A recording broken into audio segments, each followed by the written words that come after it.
Hi, today my guest is Kelly. Kelly, the director and founder of ArcSight. ArcSight is a building management platform. Kelly, thank you very, very much for joining me on this podcast. Thank you for being here. Thank you so much for having me.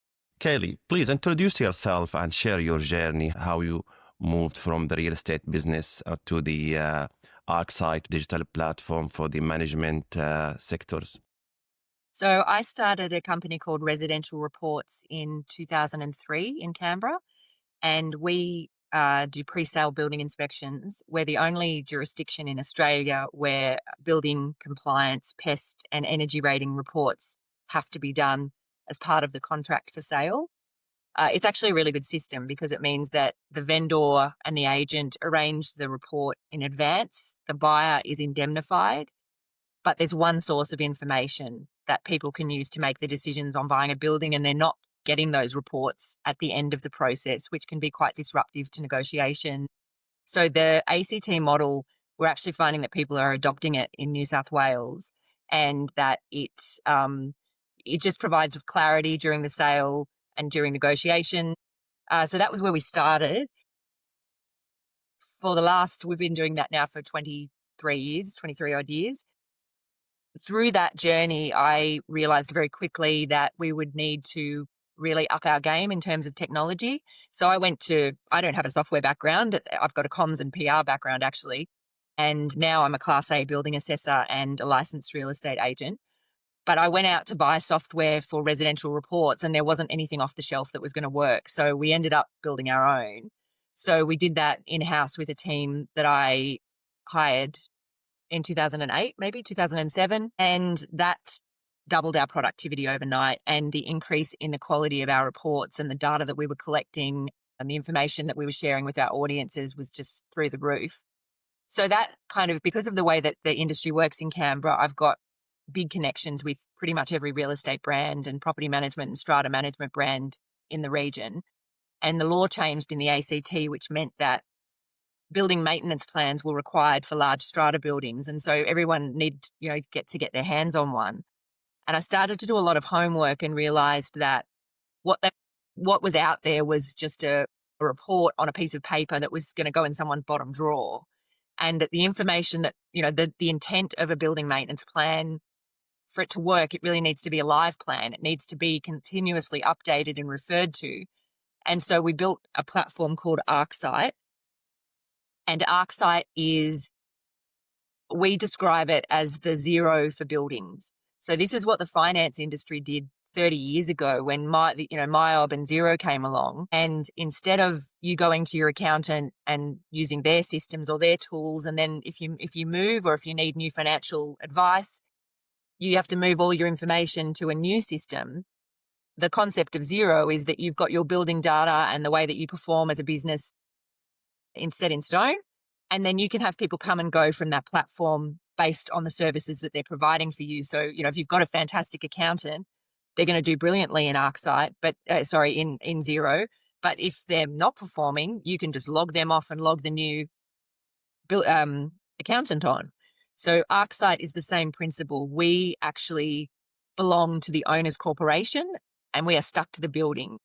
So the owner's corporation so the executive committee of the owner's corporation is basically our boss, and we provide the platform to them, and then they work with their building manager and their service contractors through our system, which means that they're constantly uploading really rich data and keeping all their asset management and their contracts and their periodic inspections up to date in a live environment that sticks with them indefinitely, no matter who's managing their building. It's a very disruptive concept because we are challenging building management tech stack. And it does mean that, if you're an ArcSight building, that the building manager needs to fit in with you rather than the other way around. But we're getting 100% success rate with every executive committee that we present to. And there is a big shift in building management to adopt a system like this that's more universal, because in the long run, it actually is going to reduce the millions that are being spent on individual tech stacks. And that money can be put back into service, which is sorely needed in the industry. So that's kind of in a nutshell the reason why we began with ArcSight. Okay, Kelly, with everything happening in the market right now, what the major shift or changes you are seeing within your business? So we're certainly seeing, with residential reports, we're certainly seeing a far more sophisticated user or buyer experience, client experience. So people, obviously the advent of GPT and access to digital tool, AI tools means that people can do things like push their reports through an AI channel and get more advice on the advice that we're giving them about the building. So we're working really hard to keep up with that movement. In strata, there's such amazing opportunities because this really is the beginning of a tidal wave shift for a new way of thinking and approaching building data. And this is going to save Australians millions and millions of dollars. I think that the prediction is that 1 in 3 Australians is going to be living in an apartment in the next, I think, 15 years. So we're talking about a significant amount of the population living in multi-dwelling environments, and the cost associated with loss of information. Examples like if the pool pump failed 3 years ago and you happen to have changed management groups, there may be no evidence. It could be stuck on a USB in someone's drawer that there was a particular technician involved. There's still a warranty. This is how much we spent on it. All of that information is stuck in people's inboxes and phone calls and their own data sets. So bringing it all back to a central repository that the appropriate people can have access to just inevitably saves the building money. So that's probably the most exciting part of the ArcSight journey, is that we're just at the beginning of a really big shift in the industry. Beautiful. Every high growth business has something tricky behind the scene. As a director and a founder for ArcSight, what the biggest operational challenges or bottleneck you are working on to solve lately? So I guess the biggest challenge for ArcSight is there's still quite a lot of disconnect between some building management groups and those that want to move to more centralised systems. It is a really disruptive model. And it also means that, a lot of people have invested a lot of money in their own tech stacks. So that is a challenge. But when we see that shift and acceptance in the model, it just is a win-win for everyone involved. So that's probably at the moment our biggest challenge is getting that message out there. We are not there to threaten building management groups. We don't do facilities management. This is just a tool that is supposed to create a single source ecosystem for everyone that puts their hands on it. And it means that the service contractors, we fit QR codes to the building. When the service contractors check in, we know that they've been there every month if that's their commitment. We know, and then they can log into their own free portal and they're able to see. So if you've got 10 guys on the road doing cleaning for apartment buildings, you can see those 10 buildings. You can see when your staff have checked in. So we try and give everyone the opportunity to dial back to the same data point, which is really exciting. If you could fix one thing that's slowing you down, what that would be, you reckon? In my own personal business, I think at the moment it's a time and money thing. We're moving really quickly with our development. So we're in a race at the moment to develop important additional features. So time and money is the challenge, but that's always the challenge. So if you look 6 to 12 months from now, what you are focusing on growing and improving on an ArcSight? Well, we will have a big growth sprint in the next 12 months, 12 to 18 months. So we are aggressively looking to onboard and work with really good building management groups. So I would say, we want to have a significant amount of the big buildings in Sydney and across Australia, but we're very much focusing on the Eastern Corridor at the moment. And we're seeing that the executive committees of some of these buildings, the value that they see in having access to their information indefinitely, which includes the contract costs and who's working on their building. It's really exciting to see those groups take an additional interest in how their building is being run and feeling some agency around that information. So yeah, it's going to be a big push for us in the next 12 months. How do you find success by next time this year? By this time next year? Well, there'll be a couple of metrics. One of them will be volume. So it will be buildings in the system and relationships that we can build for adoption with strata management groups, with service providers, with the executive committees of buildings. So for us, it will be a volume metric. But we also, I think one of the other metrics, which is a little bit more difficult to measure, is kind of the change in direction in terms of the support and adoption of our model, of the universal model, similar to the finance industry, who wholly accepts zero as the single source of truth for finance. So that will be a more anecdotal, I think, metric. May I ask for how long for ArcSight management platform system out there? About 3.5 years. So, and how you seeing reaction of the management team? What the feedback? Great feedback. So we're reducing admin hours, we're reducing double handling of information, we're keeping everyone on the same page. We work with a lot of builders.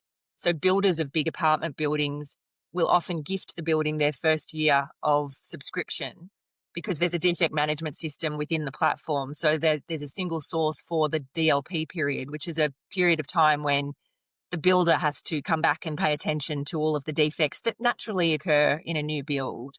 So rather than those getting stuck in emails, there's a defect register that can be used both by the building occupants and by the management group to be able to communicate directly with the builder. They can triage their issues. It means that they start to get a really good understanding of trends within the building. Do we have a problem with windows? Do we have a problem with water? So those trends and that data analysis saves builders a lot of money. So that will be, that's one of the kind of the feedback that we're getting from stakeholder who all has a different stake in the game and all has a different motivation. Saving time, money, more transparency, better relationships. Because a lot of building, there's amazing strata managers out there that work really, really hard, and often their work isn't seen or acknowledged. People just see them as a necessary evil, don't realize the hours that they're putting in or the work they're doing. Whereas when this system is adopted, it's all really evident. Tell us more about how that platform is like subscription based or The owners corporation is our client. And so we could be introduced by the way that our building would be introduced to ArcSight. It could be through a builder who onboards the building at the beginning and gifts it to the owners corporation. So there's an onboarding fee, and that's either paid for by the owners corporation if it's an existing build, or it's paid by the builder if they decided to adopt it. And then so the onboarding subscription takes into account the fact that we go to the building and we quantify the building, we fit off QR codes, and we set up the building ready to go with all the contracts and all the information that we can get our hands on. And then there's a monthly subscription, and there's an incentive for a 3-year subscription, but there's also an annual subscription. And in the same way that it would be the same with zero, if a person or if a group decided that they didn't want to use the system anymore, they would just export all their information. But the issue that we're trying to, I guess, shine a light on is every time that's done, it's incredibly costly. So every time you're trying to feed into a new tech stack, there's a loss of data and a loss of building behavior because we fit QR codes to the building, which means that the residents can push maintenance requests, the residents can see the house rules and resources. You might have a big barbecue area on a rooftop of an apartment building. They can publish the barbecue instructions in the resident resource platform. So we're educating the building occupants and the contractors who come to do their work to behave a particular way. And because that sticks with the building for the life of the building, no matter who's managing it, it means that we don't have to change that behavior when management groups change, or managers, even within the same group. We're not changing email addresses and we're not changing the behavior because it's a uniform system. So that we're getting really good feedback on that as well. Okay, quick one. First thing that comes in your mind, one common mistake you see in industry, like especially in your case, strata management. I think that the common mistake, it's about attention to detail, and that's what we try and do with ArcSight is we try and remove the white noise. So part of our platform is that when you dial in, you see kind of a dashboard, and that gives you a really clear picture of how many maintenance requests, if there's any defects that need to be signed off, if there's any occupant requests, if a contractor is checked in. We give that really broad level view. And if you've got 40 buildings in the portfolio, you can see that at portfolio level. So I think what we're trying to do, one of the mistakes is, it's not even really a mistake, it's a challenge for building management groups, is it's a very reactive environment. And we're trying to create a proactive environment where that information is at hand and it makes it easier for the building manager to prioritize their time and attention to get the work done. So I guess the challenge in the industry is about how do we bring it all together so that, and it also means that if you have a colleague that's unwell or is taking a holiday, that their work doesn't just shut down. It's available on the portal for the rest of your group to access. So if you made yourself a file note, it's called a next action on a building for next March, and then it might be a note that something that needs to happen next March, and you happen to go on holidays, your colleagues can see that next action, and it might be appropriate for them to handle it to keep the building flowing. So we just trying to remove the challenge of the reactive environment. Beautiful. One thing you wish more clients to understand. That I think from an owner's corporation perspective, that the access to their information is a right, and that they should be, I guess, deciding where their information and their data sits. Beautiful. Thank you very much for this conversation, Kelly. And we really, really appreciate your time and everything you have just shared today about your company, ArcSight management platform. I think the management going to be happy to listen to such a intelligent platform you got. And I hope the best for you. Thank you so much. It's my pleasure to be with you. Thank you.